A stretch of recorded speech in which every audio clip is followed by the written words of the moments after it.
And for those who are still with us, I want to dig a little bit into VJ's thoughts on some other matters, including his career shifts and also social media overwhelm or disillusionment. So I'm rejoined by Vijayasankar, who's in his home office. Phoenix, what's up? Phoenix, indeed. Looks hot. A very warm and toasty Phoenix. Yeah, it looks hot. Yeah. So VJ, you're in the funny, awkward position of a lot of people actually follow you in your career with a lot of interest. Now we have a series of moves to contemplate because you were heavily at SAP, then MongoDB, and now back to IBM. What are we to make of this transition? Have you put together a narrative where it all makes sense now, or? No, there is no narrative. I keep trying to tell people that please don't do what I do because there is no rhyme or reason for many of these things, and there is no guarantee that this comes out successful at the end. But that said, my dad worked at the same company for almost all his career, and then after he left that company, worked for another company for just a very short period of time, and then retired. And that was true for pretty much everyone I knew growing up, that most people just worked for one company all their life, at best like two companies. And people who worked at two companies were the ones that everybody looked at with some suspicion, as in, this guy can't be really that good if he couldn't make a career at one company. I think the times have definitely changed, right? I have had 5 or 6 employers in the 17 years or so that I've been in the workforce, and that's just the nature of times now, right? I mean, it's the employees market for the most part, and if you're good at what you do, you have a lot more freedom in life. For me, I have a certain set of characteristics that I need in my workplace to be efficient, and forget efficient, to be effective. And when I find that I cannot have that working for me, and it could be a variety of things.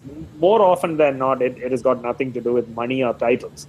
Because if you look at the past few jobs, I mean, titles was good. I cannot complain about the money either, right? I mean, those were all good, which is the reason why I joined those companies as well. But there are hundreds of other factors that come in, right? There are realignments, new managers, new directions, and so on, where you have two choices: either you compromise on what you want to do with your time, or you move on to the next available opportunity. And I lay it down, very early before the next employer. I definitely have nothing to hide. You can ask me all the questions on what worked and what didn't work in the last employer. And if you think that I'm not the right guy for you, please don't hire me, because I don't want you to ever feel bad or ever have like a buyer's remorse. And this is the same thing when I interview people, right? I give them a very fair shot. I have no problems if you changed your employer 1,500 times. If you can explain and it makes sense to me, you're in. I have no problems whatsoever. But I have several colleagues, several friends who have a problem with people who have shifted employers in the past. It's a mindset problem, right? I mean, it's a very personal thing. I have no issues with that. If things don't work out, I have no problems going to another employer and saying, okay, these are the reasons why it didn't work last time. This is what I can do. Can you find me a job, right? So I don't encourage anybody else to take that route. It may or may not work for you. Thankfully, God's grace, it has worked for me. But it's what it is. All right, so don't try these career moves at home, folks. But VJ, there's something interesting that I think you've raised in the story there, which is that I think we're reaching a point in our careers where loyalty often works against us, right? In the sense that we're conditioned to be loyal to our institutions that we're affiliated with. Yeah. And unfortunately, the reality of today's workplace is that you have to learn how to keep that sense of devotion in check, right? Because the fact of the matter is that a lot of these institutions, while they might support our growth at certain points, that they're also going to act with ruthless efficiency when the time comes as well, right? whether it's an acquisition or a change in leadership or whatever. So it puts us in a position where we have to learn how to, I hate to use the word ruthless, but I feel like we have to learn how to be a little more ruthless about our own careers in that regard. Yeah, so I can't argue against that. That's a very fair point. The way I look at this, I don't always look at the company per se. I look at who I am going to work for, right? So the leaders that I will have in the new company influence me way more than the company itself. The company is just a legal entity, right? It is represented by its leaders. And if I don't feel comfortable with the leaders, my loyalty is to a company that is represented by people, which essentially means I'm loyal or not to people. It might sound rather crazy, but that's how it works out in real life. When people say I love IBM or I love SAP, they're essentially saying they love the management chain that they have, their leadership team, and the colleagues they get to work for, and the people who work for them. It's the people that really matter at the end of the day.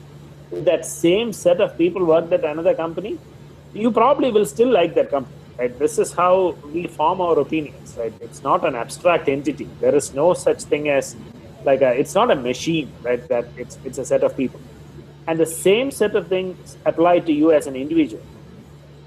You have to take your own decisions and be at peace with it. A lot of people don't, right? We try to fit into this, large picture that somebody created, either an academician created or the generation before us created. There is no reason to do that. You are your own person. You can take your own decisions. And you don't really need to conform to anything. It's a very free world. If you keep up your skills and there is value to be added, there is always a market.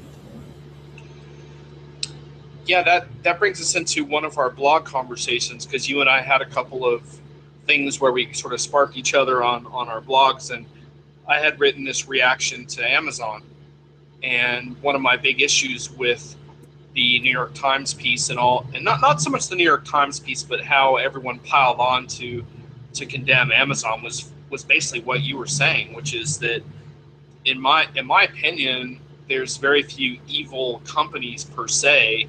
It's really more about the people that you're directly connected with, that you're working with. And I think you can have a very good experience in many companies where you'd say, oh, someone might say, well, EMC is really struggling right now, or HP is struggling right now. That doesn't mean you couldn't have an excellent experience working with the right set of people in those companies, Exactly.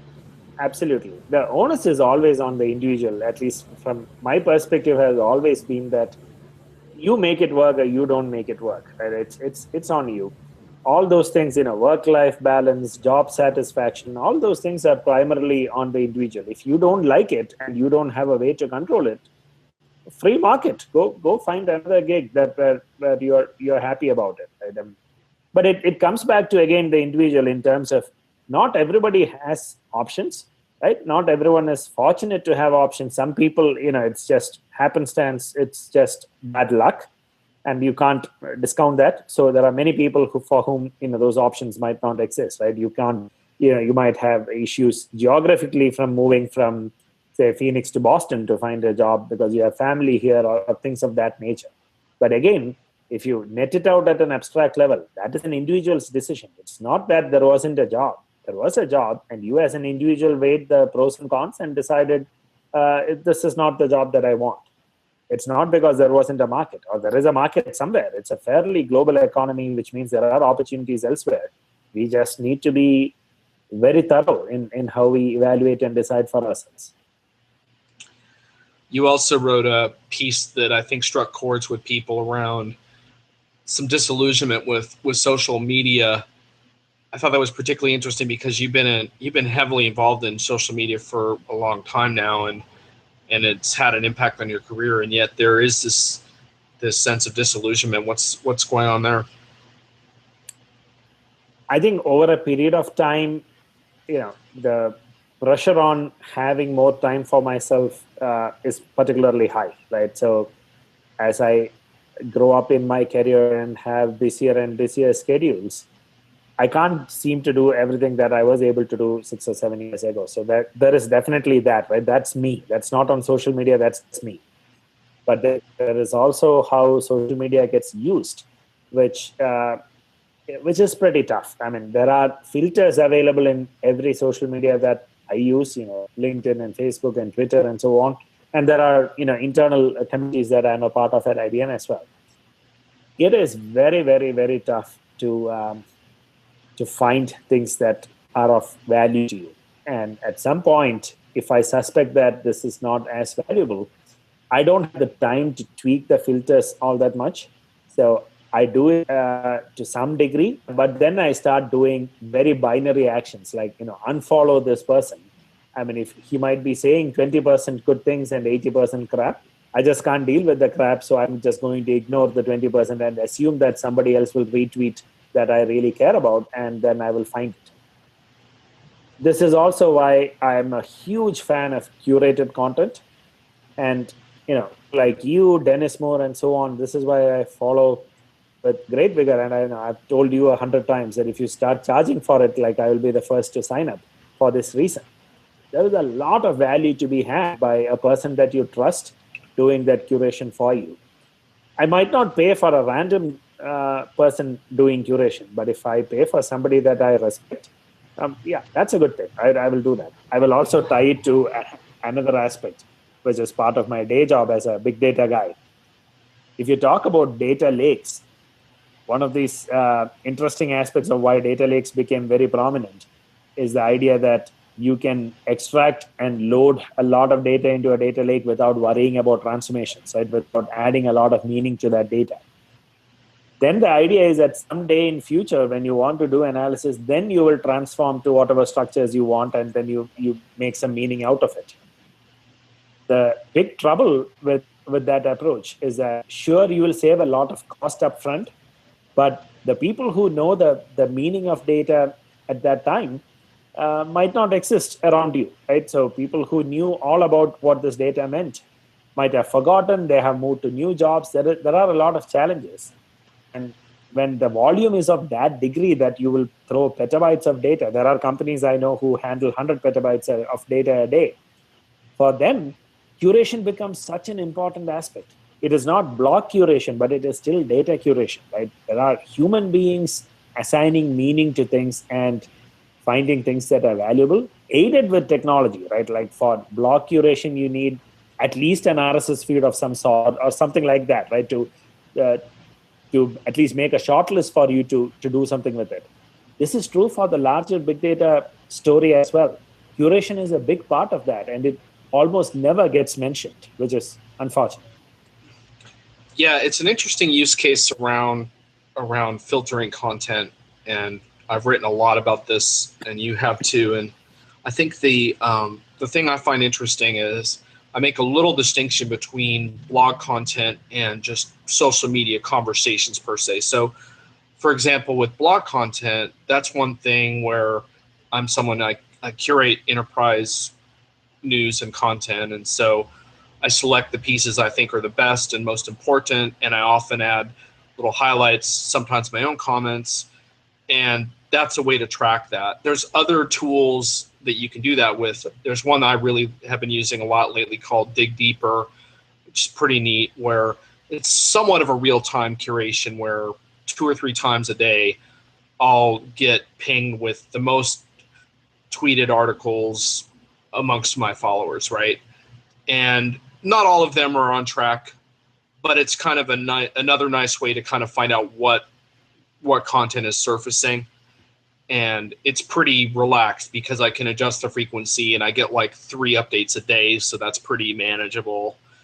So I feel like on the side of sort of tracking significant blogs and content, pretty good.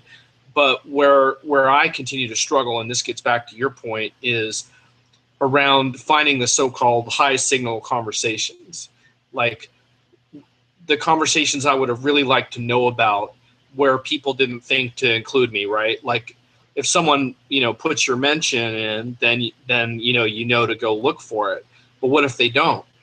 And what if they have a super interesting conversation, and how do you surface that later? And that's what I have not been able to figure out. In some cases, I used to do it if there was a very specialized keyword. But the problem is a lot of times with things like data lakes or analytics, you can't do keyword based tracking because there's just too much shit out there, right? So that's the part that I've really struggled with. And Facebook and Twitter and LinkedIn attempt to show you some of the most popular topics that people are talking about, but they just miss a lot. And that part of it I haven't been able to figure out. And like you said, okay, in your blog post about this, you said, well, I tried to start following a lot less people. So, I'm only following 200 people. But you admitted in your post that didn't totally solve the problem, which makes sense.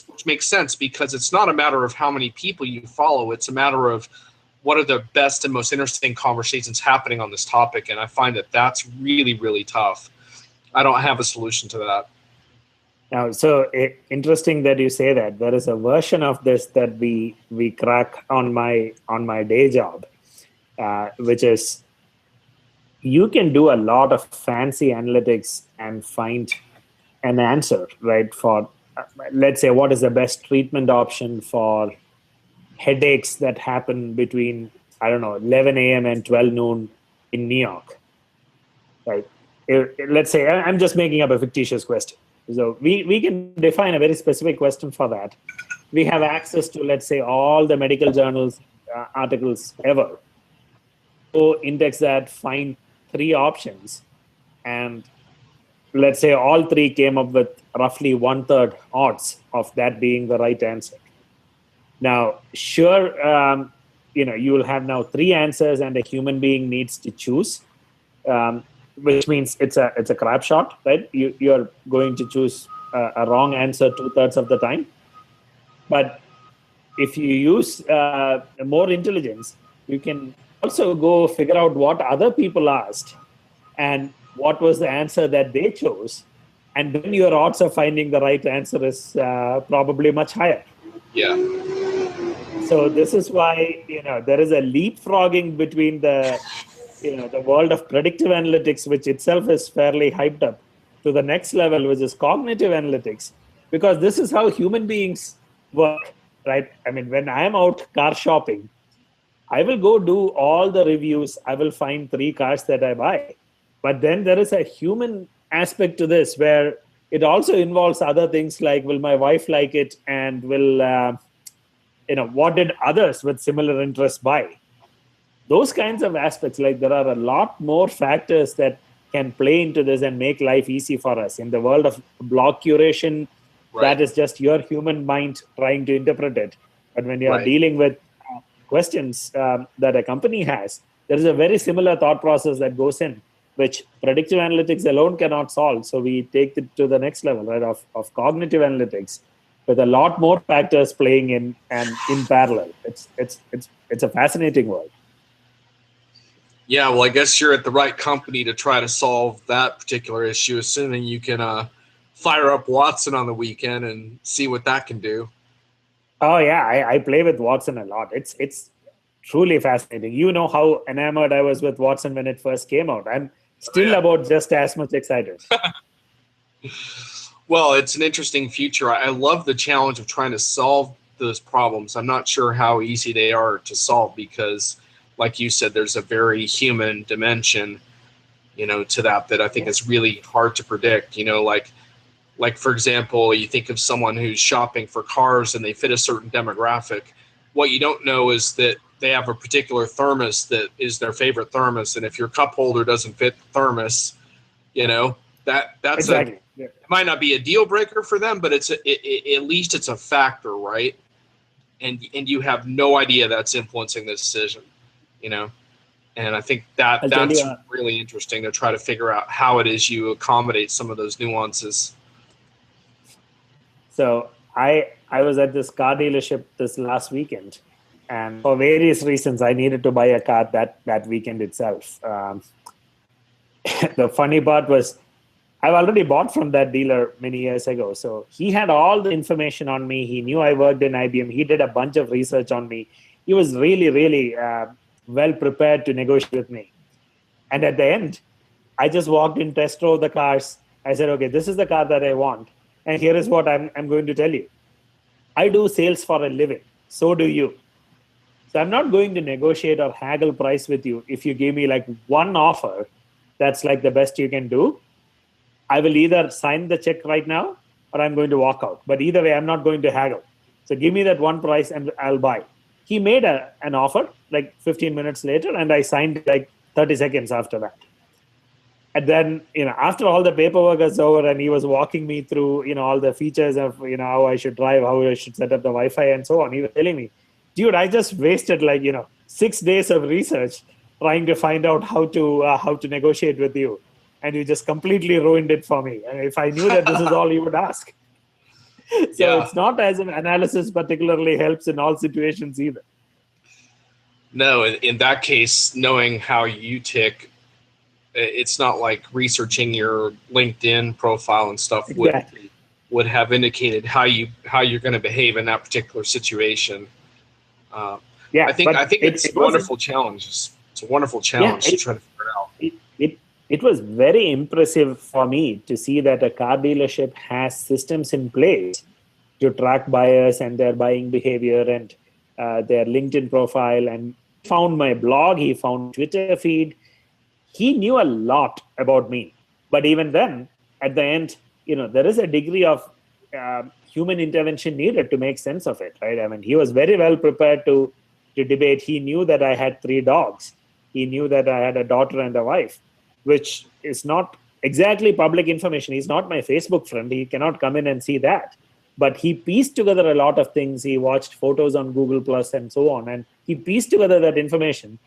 And yet, at the end, it was just me saying, okay, give me this price, and I got it. It's a fascinating world we live in. It is, man. It is. And, I've thought about this a lot, and I don't mind the idea that people have certain kinds of personal information about me, but I care a lot about what they're doing with it, and my ability to opt in or opt out of their schemes matters a lot. But I like that personal touch of attempting to try to get to know who I am and what I'm interested in, because it's going to save me a lot of time if you know those things. Yep, exactly. I was just thinking about this earlier because I was making a list of buzzwords that bother me, and omnichannel was right up at the top. And one of the reasons I'm so bothered by it is because I think it's falling so short of what it could be, as far as, it's so rare to deal with a company.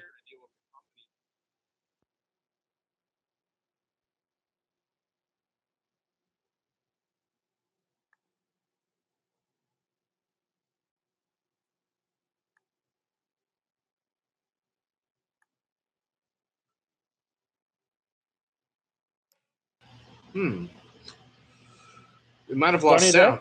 Oh, there you go. Okay. Did we lose you for a second? I was just about to call you on the... Yeah. Oh, okay, no worries. Start with omnichannel. Well, yeah, so the omnichannel thing just frustrates me because it's just, I can't think of a time recently or in the last year even where a company was able to maintain a consistent relationship with me across channels and touch points. And it just seems like the technology is there now to make that possible, but it just hasn't happened yet. And it's frustrating when it happens, I mean, air travel is a great example of that, right? Because, you travel enough that that your airline should really be able to get to know you. And yet I see your travel tweets and you're frustrated as hell half the time, Yeah. I'm frustrated way more than somebody who travels 1 million miles should be.